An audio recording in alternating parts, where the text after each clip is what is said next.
Hi, class. It is March 4th or thereabouts, whenever you're watching this asynchronous module.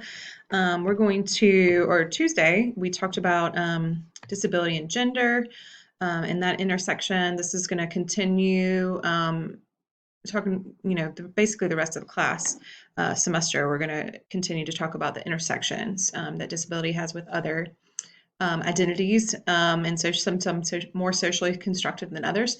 This quick asynchronous PowerPoint is about sex and disability.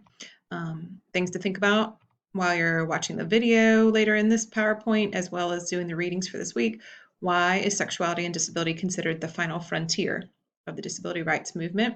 How does our social construction of disability shape the myths concerning disability and sexuality?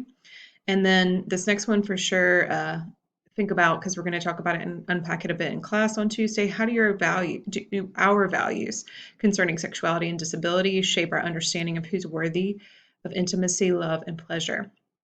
And then what are some of the ways these experiences reflect the issues discussed in Sherry and Tepper, the two readings that you'll do for this week?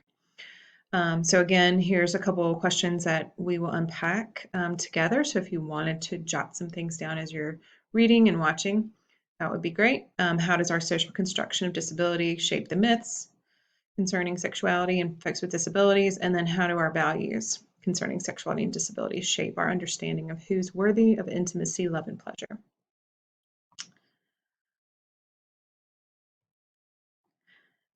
This is a video. It's about 15 minutes long, I believe. It's called Sex Abled. So I'm not going to play it during this asynchronous recording, but the PowerPoint is posted separately under this module for week 8, so you can watch that for next class, please.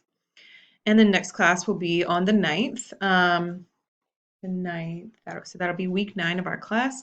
We will begin to talk about the intersection of race and disability. So for this week, make sure you read the Sherry and the Tepper articles, that you do discussion board number 5. That's due by Tuesday the 9th. And Being Human discussion questions for chapters 8 and 9 are also due next Tuesday the 9th. Have a great weekend. See you Tuesday.